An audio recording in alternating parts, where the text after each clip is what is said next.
নমস্কার। আমাদের সঙ্গে এই মুহূর্তে টেলিফোনে সংযুক্ত আছেন বাংলাদেশ আওয়ামী লীগের সাংগঠনিক সম্পাদক এস.এম. কামাল হোসেন। আমরা তার সঙ্গে কথা বলবো মূলত যে বাংলাদেশের আওয়ামী লীগ যে কর্মসূচি দিয়েছে শেখ হাসিনার মামলায় সাজা ঘোষণার সম্ভাব্য দিন তারিখ এবং সাজা ঘোষণার প্রসঙ্গে আমরা সেই বিষয়ে তার সঙ্গে কথা বলবো। মিস্টার হোসেন, আপনাকে দ্য ওয়ালে অনেক স্বাগত জানাই। আমার প্রথম প্রশ্ন, আমি যেটা জানতে পারলাম সেটা হচ্ছে যে আমরা ওয়ালে গতকাল রাতেই একটা খবর করেছি যে আওয়ামী লীগ একটা কর্মসূচি দিয়েছে যে 13 নভেম্বর বাংলাদেশের আন্তর্জাতিক অপরাধ ট্রাইব্যুনাল তারা শেখ হাসিনার বিরুদ্ধে যে মানবতা বিরোধী মামলাগুলি হয়েছে তার প্রথম মামলায় সাজা ঘোষণার জন্য দিনক্ষণ জানাবে, তারপরে কোনো একদিন সাজা ঘোষণা তারা করবে। আমরা দেখলাম যে আওয়ামী লীগ এই 13 তারিখেই ঢাকায় লকডাউনের কর্মসূচি দিয়েছে। আমার প্রশ্ন হচ্ছে যে সেদিন কি আপনাদের কথায় রাজধানীর মানুষ স্বেচ্ছায় নিজেদের গৃহবন্দী করবে? আমার এটা হচ্ছে প্রথম প্রশ্ন। আপনাকে ধন্যবাদ। আমরা মনে করি আপনি যেটা বলেছেন যে মানবতা বিরোধী মামলা, এটা কোনো মানবতা বিরোধী মামলা না শেখ হাসিনার। না, এটা আমার কথা না, এটা আদালতের কথা আর কি। না, যেটা আপনি যেটা যে মানবতা বিরোধী মামলা, এটা কোনো মানবতা বিরোধী মামলা না। এটা হচ্ছে এই অর্থলোভী, ক্ষমতালোভী, সাম্রাজ্যবাদী অপশক্তির ক্রীড়ানক, জঙ্গি মব সন্ত্রাসের জনক ইউনূস তার প্রতিহিংসা চরিতার্থ করার জন্য এবং পাকিস্তানকে খুশি করার জন্য, জামাত বিএনপিকে খুশি করার জন্য বাঙালির অনুভূতি, শক্তি, সাহস, প্রেরণা বঙ্গবন্ধু তনয় শেখ হাসিনার বিরুদ্ধে একটি সাজানো মামলা করেছেন। সেই মামলার রায় তারা লিখে রেখেছেন। আনুষ্ঠানিকভাবে 13 তারিখ তারা ঘোষণা দেবেন কবে শেখ হাসিনার সেই ইউনূসের লেখা রায় ঘোষণা দিবেন। বাংলাদেশ আওয়ামী লীগের পক্ষ থেকে শুধু নয়, অসাম্প্রদায়িক চেতনার মানুষ বিশ্বাস করে এই মামলা মিথ্যাহীন, ভীতিহীন, এই মামলা প্রতিহিংসা পরায়ণ এবং ইউনূস গংরা।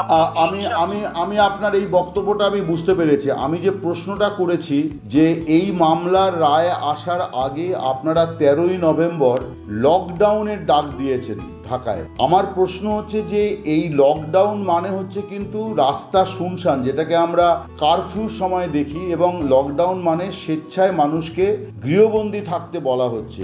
আওয়ামী লীগ কি এরকম একটা কর্মসূচি ঘোষণার আগে যথেষ্টভাবে তাদের গ্রাউন্ড রিয়ালিটি বিচার বিশ্লেষণ করেছে? তারা কি এইরকম একটা কর্মসূচি সফল করতে পারবে তাদের নেত্রীর সাজা ঘোষণার আগে? আমরা ধরেন আমাদের বিশ্বাস যে ঢাকার মানুষ তারা এই কর্মসূচি সফল করবে, কারণ বাংলাদেশের মানুষ অসাম্প্রদায়িক চেতনায় বিশ্বাস করে, ইউনূস গণদের ঘৃণাবারে প্রত্যাখ্যান করে। তারা মনে করে শেখ হাসিনাই তাদের জন্য ভালো ছিল, শেখ হাসিনার বিকল্প শেখ হাসিনা। এই কারণে শেখ হাসিনার বিরুদ্ধে যেহেতু মিথ্যা সাজানো মামলা হচ্ছে, আমরা এই 13 তারিখ ঘর থেকে বের না হয়ে আমরা সমস্ত কিছু বন্ধ রেখে আমরা শেখ হাসিনার পক্ষে আছি, এইটা জানান দেবো। এটা আমাদের বিশ্বাস ঢাকাবাসী, সেইটা সেদিন তারা এই কর্মসূচি পালন করবে। এবং আমরা আমাদের তৃণমূলের নেতা কর্মীরা, ঢাকায় যারা আমাদের কর্মীরা আছেন, তারা এই দিনের উপলক্ষে আমরা লিফলেট বিতরণ করব। শুধু আমরা 13 তারিখ না, আপনি শুনেছেন ইতিমধ্যে, আমরা 10, 11, 12, 13 এই 4 দিন আমরা সারা বাংলাদেশেই প্রথম আমরা এত অত্যাচার নির্যাতনের মধ্যে আমরা কর্মসূচি দিয়েছি যে বিক্ষোভ মিছিল করবে প্রতিটি জেলায়, উপজেলায়। যদিও এই মব সন্ত্রাসের জনক ইউনূস সরকার সারা বাংলাদেশে বিএনপি জামাতের নেতৃত্বে, জঙ্গিদের নেতৃত্বে আমাদের তৃণমূলের নেতা কর্মীদের উপর নির্যাতন করছে, জেলখানায় প্রায় 40 জনের উপর আমাদের নেতা কর্মীকে হত্যা করেছে। মানে বিচার বহির্ভূত ভাবে 60 জনের উপর নেতা কর্মীকে হত্যা করেছে। সারা বাংলাদেশে একটি আতঙ্কগ্রস্ত একটা মৃত্যু পুরীতে পরিণত হয়েছে। তার মধ্যে আমরা মনে করি যে আমাদের নেতা কর্মীরা সারা বাংলাদেশে তাদের প্রিয় নেত্রী। আমি আপনাকে এখানে একটু থামাচ্ছি। আপনি বলছেন যে আপনাদের এটা বিশ্বাস, আমি আপনাকে মানে আপনার বিশ্বাস নিয়ে কোনো প্রশ্ন তুলছি না, কিন্তু আমার যেটা বক্তব্য যে আপনারা একটা নতুন শব্দ এনেছেন যে লকডাউন। আমরা লকডাউন কথাটা করোনার সময়তে শুনেছিলাম, মানুষকে ঘরে থাকতে বলা হয়েছিল, গোটা বিশ্বজুড়েই হয়েছিল। আপনারা রাজনীতিতে লকডাউন শব্দটা নিয়ে এসছেন, কিন্তু বেসিক্যালি বন্ধ, ধর্মঘট এগুলোই প্রচলিত। তো শেখ হাসিনার দেশত্যাগ এবং আওয়ামী লীগের মানে ক্ষমতা চলে যাওয়ার পর আপনারা কিন্তু ইতিপূর্বে 2-3বার আপনারা ধর্মঘট ডাক দিয়েছেন, যে ধর্মঘটে কিন্তু কোনো রকম কোনো সারা শব্দ কিন্তু মেলেনি। আপনারা মিটিং মিছিল করছেন বটে, কিন্তু ধর্মঘট যেখানে কমন পিপল রেসপন্ড করছে, হাটবাজার বন্ধ, পথঘাট বন্ধ, গাড়ি ঘোড়া চললো না বা চললেও ফাঁকা, যাত্রী নেই, সেটা হয়নি। স্বভাবতই এই যে কর্মসূচি লকডাউন জাস্ট একটা শব্দের খেলা, এইটা নিয়ে কিন্তু একটা, আমি আওয়ামী লীগের লোকজনদের সঙ্গেও কথা বলেছি, তাদের মধ্যে এটা নিয়ে প্রশ্ন আছে যে সর্বোচ্চ নেত্রীর সাজা ঘোষণাকে কেন্দ্র করে যে কর্মসূচি, সেই কর্মসূচিটা যখন ইতিপূর্বে ধর্মঘট আমরা সফল করতে পারিনি, তাহলে এরকম কর্মসূচিটা কেন? আপনি যদি একটু ব্যাখ্যা দেন যে ঠিক কোন রকম বাস্তব পরিস্থিতির বিবেচনায় রেখে আপনারা এরকম একটা কর্মসূচি দিতে পারলেন। দেখেন, দিন যত যাচ্ছে এই সরকারের প্রতি মানুষের অনাস্থা তত বাড়ছে এবং শেখ হাসিনার প্রতি মানুষের বিশ্বাস, আস্থা অতীতের চাইতে আরো বেশি বৃদ্ধি পাচ্ছে। আমরা মনে করি শেখ হাসিনার বিরুদ্ধে যে মামলা, যে রায় দেওয়া হবে, এইটা গোটা বাঙালি জাতি যারা অসাম্প্রদায়িক চেতনায় বিশ্বাস করে, এটা বাঙালি জাতির উপরে রায় দেওয়া হবে। এই সাজা বাংলাদেশের সাজা, বাঙালি জাতির উপর সাজা, এটা অসাম্প্রদায়িক চেতনার মানুষ বিশ্বাস করে। হয়তো তারা এই মব সন্ত্রাসের কারণে রাস্তায় নামতে সাহস পাচ্ছে না, কিন্তু আমরা মনে করি তারা নীরবে নিবৃত্তিতে এর প্রতিবাদ করবে, এটার প্রতি সমর্থন জানাবে। মানে আপনি বলছেন যে মানুষ পথে নেমে মানে প্রতিবাদ করতে ভয় পাচ্ছে, ফলে আপনারা মনে করছেন যে ঘরে থেকে প্রতিবাদ করবে আর কি। বাড়ি মানে সেদিন তিনি তার কাজে গেলেন না, ব্যবসা ক্ষেত্রে গেলেন না, শিক্ষা প্রতিষ্ঠানে গেলেন না, মানে আমাদের বিশ্বাস, এটা আপনাদের বিশ্বাস। মানে একটা রাজনৈতিক দলের কর্মসূচি কি শুধুই বিশ্বাসের ওপর হয় নাকি একটা বাস্তব ভিত্তির ওপরে হয়? আমি জনসমর্থনের প্রতি ভিত্তি করেই হয়, বাস্তব ভিত্তি। আপনি বাস্তবতা নাই, এটা আমি আপনার সাথে একমত, কিন্তু আমরা চেষ্টা করছি আন্তরিকভাবে যে এই কর্মসূচি পালন করার জন্য। পরিবেশ আমাদের অনুকূলে নয়, হ্যাঁ প্রতিকূলে, এটা আপনিও জানেন দাদা। তারপরে আমরা আমাদের সর্বোচ্চ জায়গা, শেখ হাসিনা মানে বাংলাদেশ, বঙ্গবন্ধু মানে যেমন বাংলাদেশ ছিল, আজকে শেখ হাসিনা মানে আধুনিক বাংলাদেশ। এবং আওয়ামী লীগের নেতা কর্মীদের কাছে শেখ হাসিনা হচ্ছেন শক্তি, সাহস, প্রেরণা।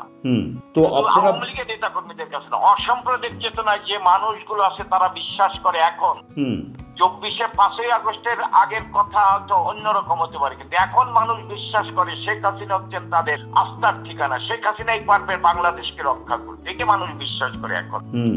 এই কারণে আমাদের বিশ্বাস, এই জায়গায় দাঁড়িয়ে মানুষ নীরবে নিবৃত্তিতে এই প্রতিবাদ করবেই ইনশাআল্লাহ, সৃষ্টিকর্তার ইচ্ছে। কিন্তু অনেকেই কিন্তু এইরকমও একটা কথা বলছেন যে আপনাদের এই কল দেওয়ার ফলে দেশে আপনাদের কর্মী সমর্থকদের ওপর নিপীড়ন, নির্যাতন আরো বেড়ে যাচ্ছে, আরো বেশি তাদেরকে জেল, জরিমানা এবং নানা রকম আইনি সন্ত্রাসের মুখে তারা পড়েছেন, মানে লিগাল ভায়োলেন্স।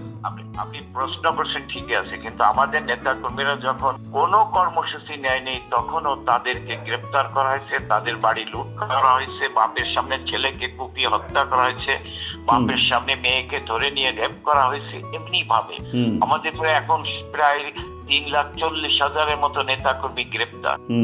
আপনি জেলখানায় আমাদের নেতা কর্মীদের বিনা চিকিৎসায় মৃত্যুবরণ করেছেন, এবং একজন সাবেক নির্বাচিত এমপি, জনপ্রিয় এমপি, মুক্তিযুদ্ধের সংগঠক, তাকে বিনা চিকিৎসা হত্যা করা হয়েছে। আপনি জানেন সারা বাংলাদেশের নেতা কর্মীর অত্যাচার আছে, নেতা কর্মীদের পিঠ দেয়ালে ঠেকে গেছে।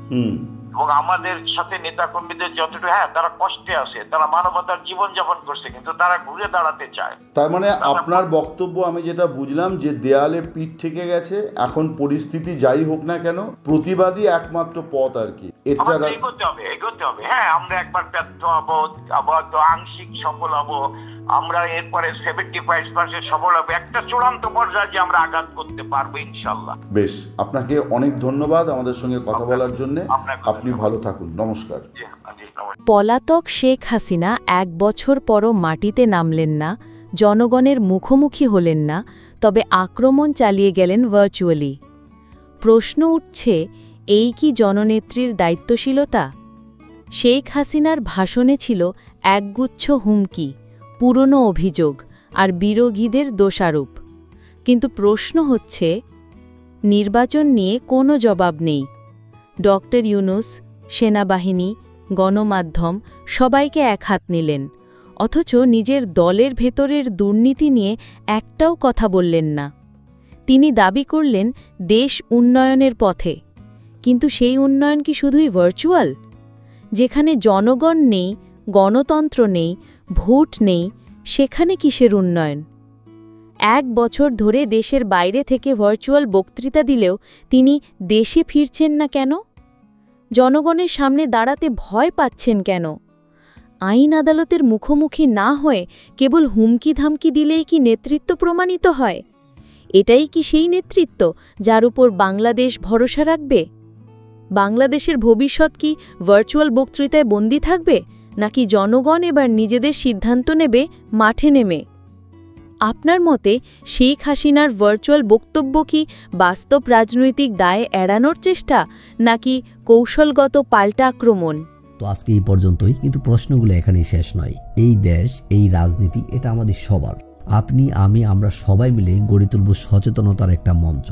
আপনার ভাবনা, আপনার চিন্তা এবং আপনার মতামত আমাদের দরকার। তাই কমেন্টে লিখে জানান এই মুহূর্তে আপনি কি ভাবছেন এবং আপনি কোন দিকে তাকাচ্ছেন। রিপাবলিক অ্যান্ড পলিটিক্স কেবল খবর বা বক্তব্যের জায়গা নয়, এটা একটা ভিন্ন মতের প্ল্যাটফর্ম। এখানে প্রশ্ন করার সাহস আছে, সত্যের পেছনে ছুটে চলার স্পর্ধা আছে। চ্যানেলটি ভালো লাগলে অবশ্যই সাবস্ক্রাইব করে পাশে থাকুন, কারণ একটা ক্লিকেই হতে পারে হাজারো অন্ধকার ভেদ করে আলো খোঁজা শুরু। ফিরছি পরের পর্বে আরও খোলামেলা বিশ্লেষণ নিয়ে। সে পর্যন্ত সবাই ভালো থাকুন, সুস্থ থাকুন। আল্লাহ হাফেজ।